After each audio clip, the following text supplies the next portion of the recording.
So, there's a sitcom, The Office. Everyone has seen it, except me, of course. And I have a friend that's constantly telling me to watch it over and over. Now, I don't really know a lot about The Office, but I do know a thing or two about chess, and I've seen that The Office has a short little scene with chess. So the time has come. I'm gonna judge and rate The Office from 0 to 10 based on its chess content. I honestly think it's a pretty fair metric, so I'll just put the clip and then let's just analyze and judge everything pretty fairly. Want to play a game?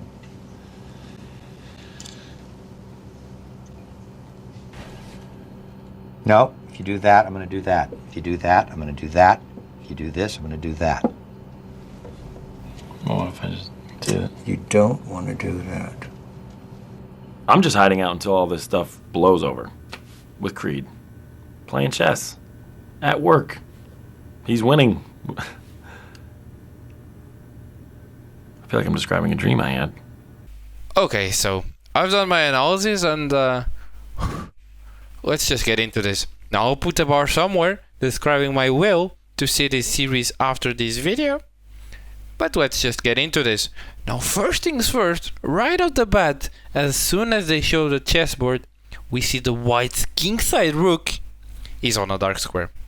And this is already quite a big turn off, because everyone knows the main diagonal is dark and the off diagonal is white. So having the white kingside rook on the dark diagonal means the board is rotated. The board is rotated, and what are these guys doing? Oh my god. Okay, but honestly, this might not be that big of a deal. Okay, they set up the board wrong, but hey, at least they got the king and the queen right, so I don't know. Maybe setting up the board like this won't really influence the game, so let's continue. I don't think it can get worse than this. Oh, come on. Are you really telling me black has a double white squared bishop? What is happening here? Like, everyone knows we start with a white squared bishop, we start with a dark squared bishop, so the dark squared bishop cannot really make his way to the white squares. That's kinda not how a bishop works. But somehow Creed has two white squared bishops. Okay, this would be possible technically if a pawn made its way to the promotion square, became a bishop, and then came back. But black has pretty much all his pawns. There's no way a pawn could have promoted, so what? But okay, maybe this is still watchable. So far I'd give like a 5 out of 10. But I don't know. Let's now watch and see what they're saying about the position.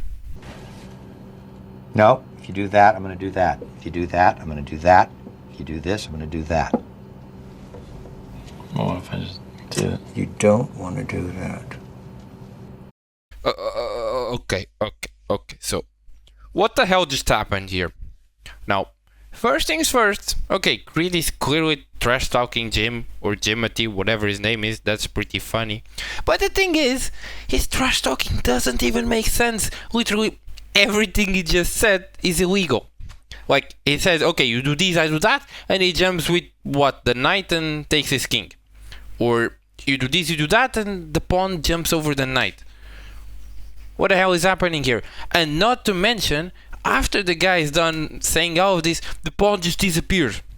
So, okay, I can't wrap my mind around this. So, the guy set up the board wrong. There's two light squared bishops for black. And now the guys don't even know how the pieces move. This is starting to get tough. So, I don't know. I think it's a 1 out of 10. But yeah, it definitely can't be any worse. I don't see anything. Okay. How the hell did we get in this position? Because if you take a look, there's this pawn here on a5. But these pawns are doubled, which means this pawn from the p file took something to be here on a5. But if you take a look, the white pawns here couldn't have been taken, right? They're here just chilling.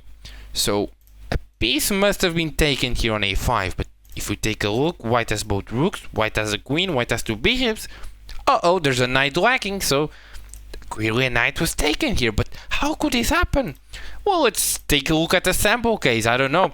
Both sides start moving the pawns, just normal stuff. Maybe a knight was developed here. Both sides keep moving, but all of a sudden Timothy plays knight a5.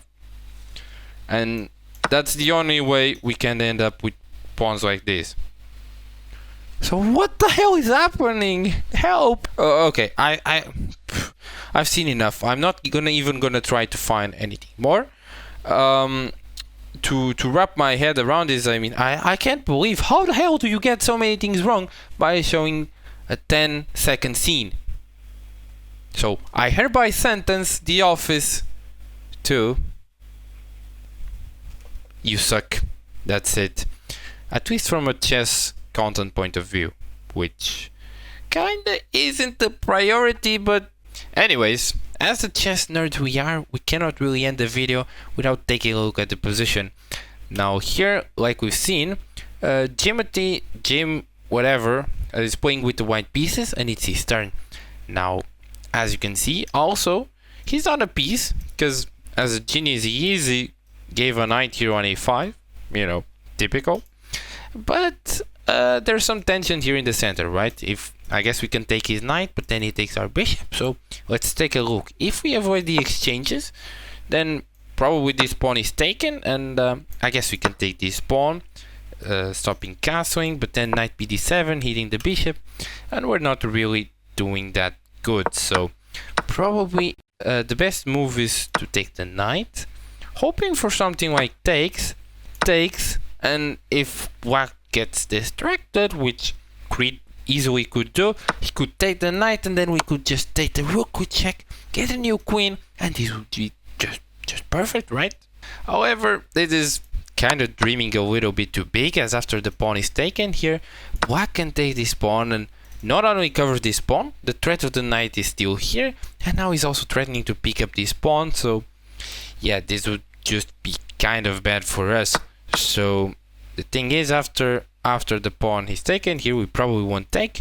We'll take this pawn with the queen, maybe takes, and yeah, the rook here is attacked, so something like rook g8 or rook f8.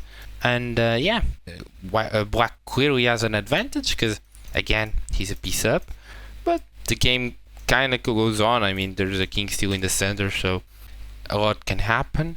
But yeah, as long as it's these two players playing, I don't know, we might learn literally new moves. So yeah, that was it. That was The Office analyzed and judged in terms of chess. Hope you guys enjoyed, and catch you in the next one. Bye.